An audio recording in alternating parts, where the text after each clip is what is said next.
हर हर महादेव। हर हर महादेव। 16 सोमवार व्रत की कथा।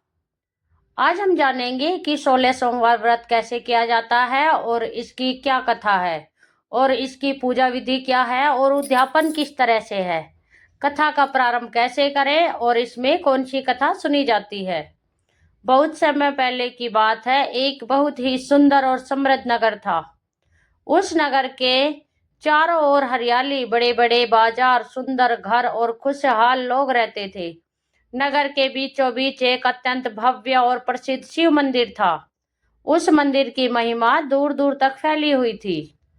ऐसा कहा जाता था कि जो भी भक्त सच्चे मन से वहां भगवान शिव की पूजा करता है, उसकी सभी मनोकामनाएं पूरी हो जाती है। इस मंदिर में हर दिन सैकड़ों श्रद्धालु भगवान शिव के दर्शन करने आते थे। सुबह होते ही मंदिर की घंटियां बजने लगती थी। धूप और दीप की सुगंध वातावरण में फैल जाती थी और भक्त हर हर महादेव के नारे लगाते थे। मंदिर का वातावरण इतना पवित्र और शांत था कि वहां आते ही मन को अपार शांति मिलती थी। उसी नगर में एक बहुत ही धनी और प्रतिष्ठित साहूकार रहता था। उसके पास धन दौलत की कोई कमी नहीं थी। बड़े बड़े मकान, सोना चांदी, नौकर चाकर और व्यापार, सब कुछ उसके पास था। नगर में लोग उसका बहुत सम्मान करते थे। लेकिन उस साहूकार के जीवन में एक बहुत बड़ा दुख था। उसके पास सब कुछ होते हुए भी उसके घर में संतान नहीं थी। विवाह के कई वर्षों बाद भी उनके घर में बच्चे की किलकारी नहीं गूंजी थी। यही बात साहूकार और उसकी पत्नी को दिन रात दुखी करती थी। साहूकार और उसकी पत्नी भगवान शिव के बड़े भक्त थे। वे हर सोमवार को बड़े श्रद्धा भाव से भगवान शिव की पूजा करते थे। सोमवार का दिन आते ही दोनों सुबह सुबह उठकर स्नान करते, साफ वस्त्र पहनते और मंदिर जाकर भगवान शिव के शिवलिंग पर जल, दूध और बेलपत्र चढ़ाते थे। साहूकार पूरे मन से भगवान शिव की आराधना करता और उनसे यही प्रार्थना करता था कि उनके घर में भी एक संतान का जन्म हो जाए। उसकी पत्नी भी हर दिन भगवान शिव के सामने हाथ जोड़कर यही प्रार्थना करती कि उनका जीवन संतान के बिना अधूरा ना रहे। वर्षों तक दोनों इसी प्रकार भगवान शिव की भक्ति करते रहे। वे हर सोमवार व्रत रखते, मंदिर में दीपक जलाते और भगवान शिव की कथा सुनते। एक दिन कैलाश पर्वत पर भगवान शिव और माता पार्वती बैठे हुए थे। वे अपने भक्तों की भक्ति और कर्मों का लेख को देख रहे थे। तभी माता पार्वती की नजर उस साहूकार पर पड़ी, जो हर सोमवार मंदिर में आकर बड़े प्रेम और श्रद्धा से भगवान शिव की पूजा करता था। माता पार्वती ने देखा कि वह साहूकार बहुत सच्चे मन से भगवान शिव की भक्ति करता है। वह घंटों मंदिर में बैठकर भगवान शिव का नाम जपता रहता था।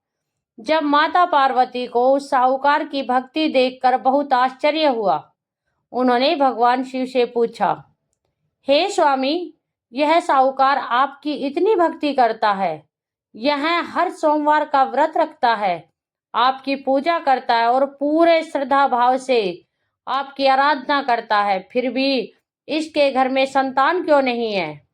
भगवान शिव मुस्कुराए और शांत स्वर में बोले, देवी, संसार में हर व्यक्ति का भाग्य उसके पूर्व जन्म के कर्मों के अनुसार लिखा जाता है। इस साहूकार के भाग्य में संतान सुख नहीं लिखा है। भगवान शिव की यह बात सुनकर माता पार्वती को बहुत दुख हुआ। उन्हें उस साहूकार और उसकी पत्नी पर बहुत दया आने लगी। माता पार्वती बोली, हे प्रभु, यह साहूकार आपका इतना बड़ा भक्त है। यह हर सोमवार आपकी पूजा करता और पूरे मन से आपकी आराधना करता है। क्या इसकी भक्ति का कोई फल नहीं मिलेगा? भगवान शिव कुछ क्षण मौन रहे। माता पार्वती ने फिर विनम्रता से कहा, हे नाथ, यदि कोई भक्त सच्चे मन से आपकी भक्ति करता है तो उस पर कृपा करना आपका स्वभाव है। कृपया इस साहूकार की मनोकामना पूरी कर दीजिए। माता पार्वती की करुणा और दया देखकर भगवान शिव भी भावुक हो गए। भगवान शिव ने कहा, देवी, आपके आग्रह पर मैं इस साहूकार को पुत्र का वरदान देता हूँ। इसके घर एक पुत्र का जन्म होगा, लेकिन उसके भाग्य में केवल 12 वर्ष की आयु ही लिखी है, इसलिए उसका पुत्र केवल 12 वर्ष तक ही जीवित रहेगा। माता पार्वती ने यह सुनकर भी भगवान शिव को धन्यवाद दिया, क्योंकि कम से कम उस साहूकार के घर में संतान का सुख तो आएगा। कुछ समय बाद भगवान शिव के वरदान से साहूकार की पत्नी गर्भवती हो गई। जब यह खबर पूरे घर में फैली तो सब लोग प्रसन्न, बहुत खुश हुए। साहूकार और उसकी पत्नी की खुशी का ठिकाना नहीं था। जैसे ही यह शुभ समाचार पूरे नगर में फैला, लोगों में खुशी की लहर दौड़ गई। साहूकार के घर पर बधाई देने वालों का तांता लग गया। हर कोई इस खुशखबरी को सुनकर प्रसन्न था, क्योंकि सभी जानते थे कि साहूकार और उसकी पत्नी ने वर्षों तक भगवान शिव की भक्ति की थी और जब जाकर उन्हें संतान सुख प्राप्त हुआ था। साहूकार ने अपने पुत्र के जन्म की खुशी में बड़ा उत्सव मनाया। उसने गरीबों को भोजन कराया, ब्राह्मणों को दान दक्षिणा दी और मंदिर में विशेष पूजा का आयोजन कराया। पूरे नगर में मिठाइयां बांटी गई और लोगों ने भगवान शिव का धन्यवाद किया। साहूकार की पत्नी अपने पुत्र को देखकर इतनी प्रसन्न होती कि उसकी आंखों से खुशी के आंसू बहने लगते। वह हर समय भगवान शिव का नाम लेकर अपने पुत्र को आशीर्वाद देती और उसकी लंबी उम्र की कामना करती।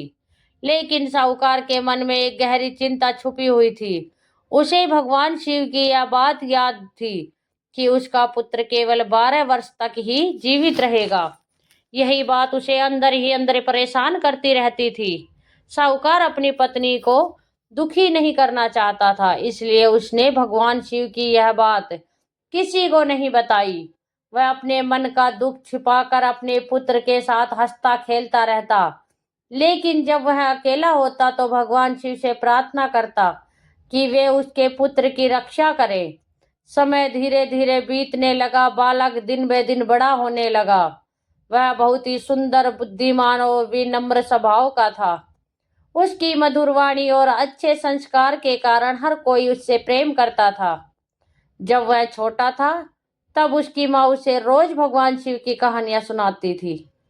वह उसे बताती कि भगवान शिव बहुत दयालु है और अपने भक्तों की हर इच्छा पूरी करते हैं। बालक भी बचपन से ही भगवान शिव का भक्त बन गया। वह अपने माता पिता के साथ हर सोमवार मंदिर जाता और भगवान शिव के सामने हाथ जोड़कर प्रणाम करता। जब वह थोड़ा बड़ा हुआ तो उसने पढ़ाई शुरू की। वह पढ़ाई में भी बहुत तेज था और अपने गुरुओं का बहुत सम्मान करता था। साहूकार अपने पुत्र को देखकर बहुत खुश होता था। वह चाहता था कि उसका पुत्र बहुत बड़ा विद्वान बने और समाज में सम्मान प्राप्त करे। लेकिन जैसे जैसे समय बीत रहा था, साहूकार की चिंता भी बढ़ती जा रही थी। उसे हमेशा यह डर लगा रहता था कि कहीं वह दिन जल्दी ना आ जाए जब उसका पुत्र उससे दूर हो जाएगा। जब बालक 11 वर्ष का हुआ तो साहूकार ने सोचा कि अब उसे उच्च शिक्षा के लिए काशी भेज देना चाहिए। उस समय काशी को विद्या का सबसे बड़ा केंद्र माना जाता था। वहां दूर दूर से विद्यार्थी पढ़ने आते थे। साहूकार ने अपने पुत्र के मामा को बुलाया और उनसे कहा कि वे बालक को काशी लेकर जाए, उसकी शिक्षा की व्यवस्था करें। मामा ने भी खुशी खुशी यह जिम्मेदारी स्वीकार कर ली। जब यह बात साहूकार की पत्नी को पता चली तो वह थोड़ा चिंतित हो गई। वह अपने पुत्र से बहुत प्रेम करती थी और उसे अपने से दूर नहीं भेजना चाहती थी, लेकिन साहूकार ने उसे समझाया कि यह उनके पुत्र के भविष्य के लिए बहुत जरूरी है। कुछ दिनों बाद बालक अपने मामा के साथ काशी जाने के लिए तैयार हो गया। जाने से पहले उसने अपने माता पिता के चरण स्पर्श किए और उनका आशीर्वाद लिया। साहूकार की पत्नी अपने पुत्र को विदा करते समय बहुत भावुक हो गई। उसकी आंखों से आंसू बहने लगे। साहूकार ने अपने मन का दुख छिपाते हुए अपने पुत्र को गले लगाया और उसे आशीर्वाद दिया। फिर बालक अपने मामा के साथ यात्रा पर निकल पड़ा। रास्ते में वे कई नगरों और गांवों से होकर गुजरने लगे। यात्रा के दौरान मामा अपने भांजे को अच्छी बातें सिखाते और उसे धर्म और ज्ञान की शिक्षा देते रहते। एक दिन वे दोनों एक बड़े नगर में पहुंचे। उस नगर में उस समय बहुत बड़ा उत्सव हो रहा था। चारों ओर सजावट थी, ढोल नगाड़े बज रहे थे और लोग खुशियां मना रहे थे। मामा ने लोगों से पूछा कि नगर में इतना उत्सव क्यों हो रहा है। तब लोगों ने बताया कि उस नगर के राजा की बेटी का विवाह होने वाला है। पूरा नगर उस विवाह की तैयारी में लगा हुआ था। लेकिन उसी समय एक बड़ी समस्या खड़ी हो गई। विवाह से ठीक पहले दूल्हा अचानक बीमार पड़ गया। राजा बहुत चिंतित हो गया। राजा को डर था कि यदि लोगों को यह बात पता चल गई तो विवाह टूट जाएगा और उसकी प्रतिष्ठा को बहुत नुकसान होगा। तभी नगर उस सुंदर और तेजस्वी तभी राजा की नजर उस सुंदर और तेजस्वी बालक पर पड़ी, जो अपने मामा के साथ वहां ठहरा हुआ था। राजा ने सोचा कि यदि यह बालक कुछ समय के लिए दूल्हे के स्थान पर बैठ जाए तो विवाह की रस्में पूरी हो जाएंगी और उसकी इज्जत भी बच जाएगी। राजा ने मामा से विनती की कि उनका भांजा थोड़ी देर के लिए दूल्हे के साथ स्थान पर बैठ जाए। मामा पहले तो थोड़ा घबराए, लेकिन उन्होंने सोचा कि इससे किसी का नुकसान नहीं होगा और राजा की मदद भी हो जाएगी। इसलिए उन्होंने अपने भांजे को समझाया और वह बालक दूल्हे के स्थान पर बैठने के लिए तैयार हो गया।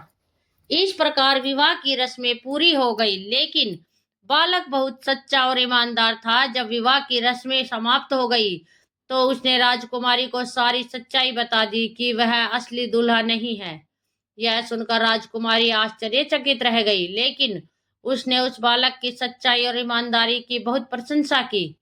इसके बाद बालक और उसका मामा वहां से आगे की यात्रा पर निकल पड़े। उन्हें यह नहीं पता था कि भगवान शिव की कृपा से उनके जीवन में आगे एक बहुत बड़ा चमत्कार होने वाला है, जो 16 सोमवार व्रत की महिमा को पूरे संसार में प्रसिद्ध कर देगा। बालक और उसका मामा उस नगर से आगे की यात्रा करते हुए काशी की ओर बढ़ते जा रहे थे। रास्ते में वे कई स्थानों पर रुकते, मंदिरों में दर्शन करते और फिर अपनी यात्रा पर आगे बढ़ते। मामा अपने भांजे को हमेशा अच्छे संस्कार और धर्म की बातें सिखाता रहता था। कुछ दिनों बाद वे काशी पहुंच गए। उस समय काशी को ज्ञान और विद्या की नगरी माना जाता था। वहां दूर दूर से विद्यार्थी पढ़ने आते थे। मामा ने बालक का दाखिला एक प्रसिद्ध गुरु के आश्रम में करवा दिया।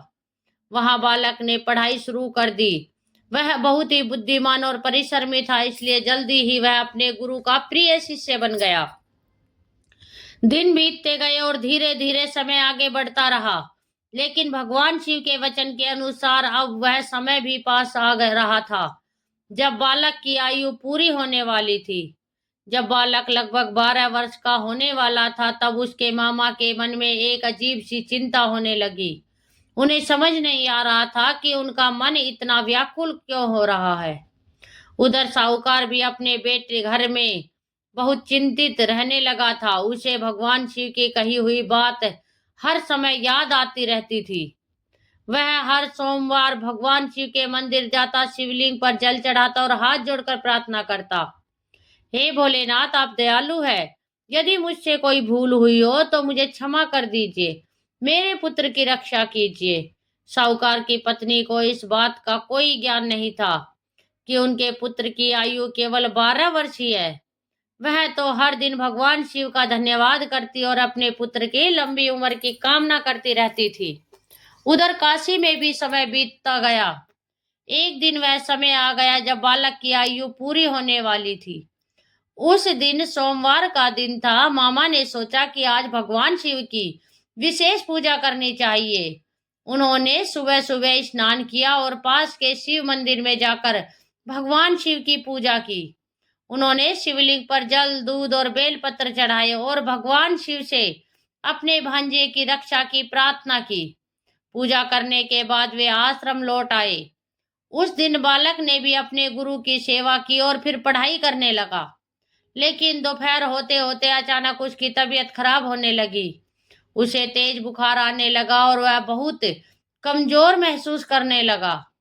मामा घबरा गए। उन्होंने तुरंत वैद्य को बुलाया। वैद्य ने बालक की नाड़ी देखी और दवा दी, लेकिन उसकी हालत में कोई सुधार नहीं हुआ। धीरे धीरे बालक की हालत और भी गंभीर होती चली गई। मामा को समझ नहीं आ रहा था कि क्या करे। अंत में शाम होते होते बालक ने अंतिम सांस ली और उसका शरीर शांत हो गया। यह देखकर मामा फूट फूट कर रोने लगे। उन्हें लगा जैसे उनके जीवन की सबसे बड़ी खुशी उनसे छिन गई हो। उन्होंने तुरंत भगवान शिव को याद किया और रोते रोते कहा, हे भोलेनाथ, आपने ही इस बालक को जन्म दिया था। यदि यह आपकी इच्छा है तो मैं इसे स्वीकार करता हूँ, लेकिन आप ही इस दुख को सहन करने की शक्ति भी दीजिए। मामा ने पूरे धैर्य के साथ बालक के शरीर को एक स्थान पर लिटा दिया और स्वयं भगवान शिव का नाम जपने लगे। उस रात उन्होंने अन्न जल कुछ भी ग्रहण नहीं किया। वे पूरी रात ओम नमः शिवाय का जाप करते रहे। उधर उसी समय कैलाश पर्वत पर माता पार्वती और भगवान शिव बैठे हुए थे। माता पार्वती ने देखा कि साहूकार का पुत्र मर चुका है और उसका मामा बहुत दुखी है। माता पार्वती का हृदय करुणा से भर गया। उन्होंने भगवान शिव से कहा, हे स्वामी, यह वही बालक है जिसे आपने साहूकार को वरदान में दिया था। इसके मामा की भक्ति देखिए। यह पूरे विश्वास के साथ आपका नाम जप कर रहा है। क्या इसकी भक्ति व्यर्थ जाएगी? भगवान शिव ने शांत स्वर में कहा, देवी, मैंने पहले ही कहा था कि इस बालक की आयु केवल 12 वर्ष की है। माता पार्वती ने फिर विनती करते हुए कहा, हे महादेव, आप तो भोलेनाथ है। आप अपने भक्तों पर जल्दी प्रसन्न हो जाते हैं। इस मामा की भक्ति और साहूकार के श्रद्धा को देखकर इस बालक को नया जीवन दे दीजिए। माता पार्वती की करुणा देखकर भगवान शिव मुस्कुराए। उन्होंने कहा, देवी, यदि कोई भक्त सच्चे मन से मेरी भक्ति करता है तो मैं उसे कभी निराश नहीं करता। यह कहकर भगवान शिव और माता पार्वती तुरंत काशी की ओर प्रकट हुए। वे उस स्थान पर पहुंचे जहां बालक का शरीर रखा हुआ था और उसका मामा भगवान शिव का नाम जप कर रहा था। मामा ने जब भगवान शिव और माता पार्वती को अपने सामने देखा तो वह आश्चर्यचकित रह गया। वह तुरंत उनके चरणों में गिर पड़ा और रोते हुए बोला, हे महादेव, आप स्वयं यहाँ आए हैं, कृपा मेरे भांजे पर दया कीजिए। भगवान शिव ने बालक के शरीर की ओर देखा और उन्हें अपने हाथ से उनके सिर को स्पर्श किया। फिर उन्होंने अपने कमंडल से थोड़ा सा पवित्र जल लेकर बालक पर छिड़क दिया। जैसे ही वह जल बालक के शरीर पर पड़ा, वह अद्भुत चमत्कार हुआ। बालक का शरीर धीरे धीरे हिलने लगा। कुछ ही क्षणों में उसने अपनी आंखें खोल दी और उठकर बैठ गया। यह देखकर मामा की खुशी का ठिकाना नहीं रहा। वह भगवान शिव के चरणों में गिर पड़ा और बार बार धन्यवाद देते हुए कहने लगा। भगवान शिव ने कहा, तुम्हारी भक्ति और साहूकार की श्रद्धा से मैं बहुत प्रसन्न हूँ, इसलिए मैं इस बालक को नया जीवन देता हूँ। इसके बाद भगवान शिव और माता पार्वती वहां से अंतर ध्यान हो गए। मामा और बालक दोनों भगवान शिव का नाम लेते हुए खुशी खुशी काशी में रहने लगे। कुछ समय बाद वे दोनों साहूकार के घर लौट आए। जब साहूकार और उसकी पत्नी ने अपने पुत्र को जीवित देखा तो उसकी खुशी का ठिकाना नहीं रहा। साहूकार समझ गया कि यह सब भगवान शिव की कृपा से ही संभव हुआ है। उसने पूरे नगर में भगवान शिव की महिमा का गुणगान किया और भगवान और लोगों को 16 सोमवार व्रत करने की सलाह दी। तभी से यह मान्यता है कि जो भी व्यक्ति सच्चे मन से 16 सोमवार का व्रत करता है और भगवान शिव की कथा सुनता है, उसकी सभी मनोकामनाएं पूरी होती है। भगवान भोलेनाथ अपने भक्तों पर हमेशा कृपा बनाए रखते हैं और उनके जीवन के सभी दुख दूर कर देते हैं। भगवान 16 सोमवार व्रत की पूरी पूजा विधि और उद्यापन कथा। भगवान शिव को प्रसन्न करने के लिए 16 सोमवार का व्रत अत्यंत पवित्र और फलदायी माना जाता है। विशेष रूप से 16 सोमवार का व्रत हिंदू धर्म में बहुत प्रसिद्ध है। मान्यता है कि जो भी भक्त सच्चे मन और श्रद्धा से 16 सोमवार का व्रत करता है, उसकी सभी मनोकामनाएं भगवान भोलेनाथ अवश्य पूरी करते हैं। यह व्रत स्त्री और पुरुष दोनों कर सकते हैं। अविवाहित लड़कियां अच्छे वर के प्राप्ति के लिए यह व्रत करती है, जबकि विवाहित महिलाएं अपने पति के सुख और परिवार की समृद्धि के लिए यह व्रत रखती है। पुरुष भी अपने जीवन की बाधाओं को दूर करने और सुख समृद्धि पाने के लिए यह व्रत करते हैं। 16 सोमवार का व्रत किसी भी शुभ सोमवार से शुरू किया जा सकता है, लेकिन विशेष रूप से इसे सावन के पहले सोमवार से शुरू करना बहुत शुभ माना जाता है। इसके अलावा किन महीनों में यह व्रत शुरू करना चाहिए वह सुनो। सावन मास में, कार्तिक मास में, बैसाख मास में और माघ मास में। जब आप यह व्रत शुरू करें तो मन में भगवान शिव का ध्यान करके संकल्प ले कि आप श्रद्धा और नियम के साथ 16 सोमवार तक व्रत करेंगे। 16 सोमवार व्रत की पूजा सामग्री क्या क्या होनी चाहिए? सोमवार के व्रत की पूजा के लिए कुछ विशेष सामग्री की आवश्यकता होती है।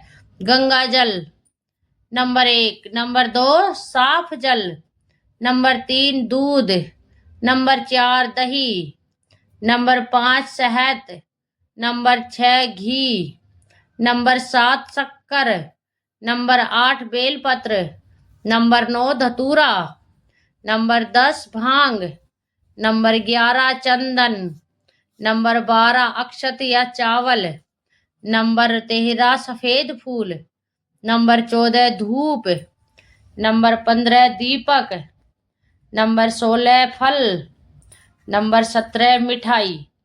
यदि संभव हो तो शिवलिंग के पास सफेद कपड़ा भी अर्पित करें। सोमवार व्रत की पूजा विधि। सुबह की तैयारी। सोमवार के दिन सुबह जल्दी उठे और स्नान करें। उसके बाद साफ और पवित्र कपड़े पहने, मन को शांत रखें और भगवान शिव का ध्यान करें। पूजा का स्थान। घर के मंदिर में या किसी शिव मंदिर में जाकर पूजा की जा सकती है। यदि घर में शिवलिंग है तो वही पूजा करें। अभिषेक। सबसे पहले शिवलिंग पर गंगा जल चढ़ाए। इसके बाद दूध, दही, शहद, घी और शक्कर से भगवान शिव का अभिषेक करें। फिर साफ जल से शिवलिंग को स्नान कराए। पूजन। इसके बाद शिवलिंग पर बेल पत्र चढ़ाए। ध्यान रखें कि बेल पत्र साफ हो और उस पर कीड़े ना लगे हों। फिर चंदन, अक्षत्र और फूल अर्पित करें। इसके बाद धूप और दीप जलाए। मंत्र जाप करें। पूजा के समय यह मंत्र बोलना बहुत ही शुभ माना जाता है। ओम नमः शिवाय या महामृत्युंजय मंत्र भी बोल सकते हैं।